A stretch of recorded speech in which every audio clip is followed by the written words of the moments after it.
Apa yang terjadi pada kemiskinan itu? Pertama, anaknya banyak. Kedua, tidak punya rumah. Di rumah yang sempit itu saya sudah menemukan berapa kasus. Ada orang yang tinggal di rumah petak, anaknya 16.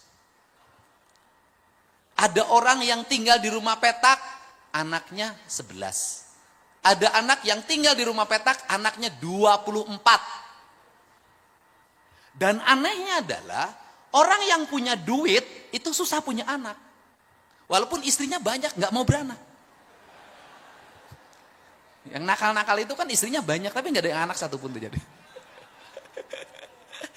Tapi orang-orang gak berpunya atau prasejahtera, itu mudah punya anak. Anak orang kaya susah makannya. Harus cari dokter gizi, dicekok dulu. Anak orang miskin pengen makan terus, itu hawanya beda. Jadi hawa orang kaya itu kenyang terus. Hawa orang miskin lapar terus. Nah ini kan yang terjadi seperti itu. Nah sehingga negara kan harus nyelesain problem kemiskinan.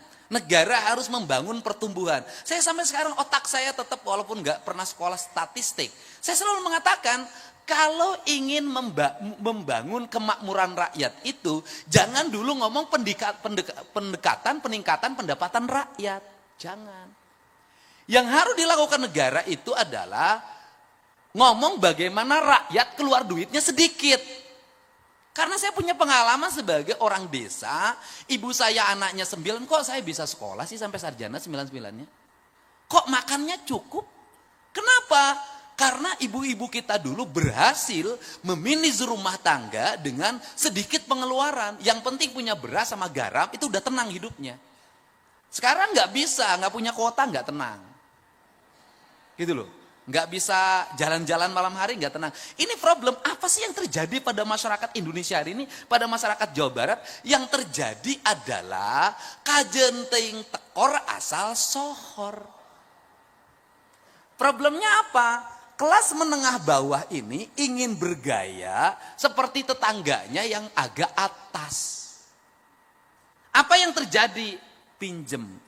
Untuk itu makanya tidak boleh para pejabat memperlihatkan, memposting sesuatu yang tidak terjangkau oleh rakyatnya.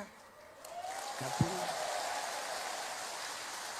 Misalnya cerita, ini saya lagi belanja di Singapura. Gak boleh. Karena pejabat, walaupun duit sendiri. Oh ini saya lagi makan keluarga di rumah makan ini. Itu menimbulkan obsesi. Membuat mereka ingin seperti apa yang dalam video itu. Anaknya, akhirnya hari ini banyak orang kelas menengah bawah tidak masak di rumah, makannya di rumah makan. Nah sehingga akses yang harus dibuka oleh negara hari ini adalah pertama bagaimana rakyat mendapat akses pendidikan. Makanya saya fokus sejak awal memimpin infrastruktur sekolah, SD, SMP, SMA, dan SMK adalah keharusan negara. Makanya saya berani membuka ruang kelas sampai 50. Ini yang penting. Nah, itu yang kedua, mendekatkan siswa pada akses pendidikan. Kenapa? Biaya ongkos mahal, sekolah gratis nggak ada masalah, tapi ongkosnya 30.000. Itu yang kedua. Kemudian yang ketiga adalah menekan biaya pendidikan. Biaya pendidikan itu yang mahal, bukan SPP-nya. Biaya pendidikan itu yang mahal adalah biaya jajannya, biaya modenya, outing class, dan studi tour. Itu yang paling mahal itu studi saya. Sehingga kalau ngomong angka kemiskinan di Jawa Barat terjadi hari ini menurun, itu berkah menurut saya karena hari ini saya melarang studi tour, melarang outing class, dan melarang jajan. Nah, maka gerakan yang berikutnya adalah bagaimana uang yang 10.000 jajan itu menjadi 5.000 untuk jajan, 5.000 investasi. Bagaimana? Anak-anak harus nabung. Semiskin-miskinnya anak Jawa Barat hari ini jajannya masih 5-10.000 saya taruhan. Pemulung anak-anaknya masih 5-10.000. Jadi kalau hari ini ada orang kurang gizi, itu bukan faktor tidak punya uang. Tetapi faktornya adalah tradisi jajan lebih tinggi daripada tradisi memasak di rumah. Mereka lebih senang membeli jajanan yang di sekolah di sekitarnya 5.000 perak dibanding beli telur. Padahal 5.000 itu kalau pagi-pagi direbus dapat telur 2 biji. Nah, sehingga saya kenapa mendorong sekolah pagi, jam 6:30. Sesungguhnya lagi merubah masyarakat Jawa Barat mindsetnya untuk apa? Untuk menjadi orang yang merubah pola. Apa sih polanya? Saya kasih tahu nih, rumusnya begini. Kenapa anak-anak itu harus masuk 6:30? Agar mereka bangunnya jam 5.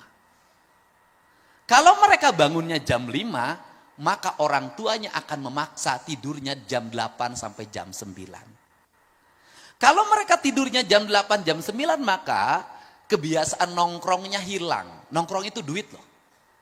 Dia menghabiskan BBM, kemudian nongkrong di kafe walaupun 50.000 perak. Kenapa kafe yang banyak gulung tikar? Tren mode bikin kafe di mana-mana, anak yang nongkrong 50.000 pacaran dari jam 3 sore sampai jam 10 malam. Rugi. Ya kita ngalamin begitu juga. Kalau yang punya duit enggak mau kelihatan umum, ngeluar duitnya banyak. Nah, makanya itu didorong untuk dirubah. Yang berikutnya adalah saya meminta membawa bekal ke sekolah bagi mereka yang MBG-nya belum ada. Untuk apa? Membuat tradisi memasak. Jadi tradisi memasak kaum ibu di rumah itu sesungguhnya piranti jalan untuk membangun kesejahteraan rakyat. Tradisi. Download Tribun X sekarang. Menghadirkan lokal menjadi Indonesia.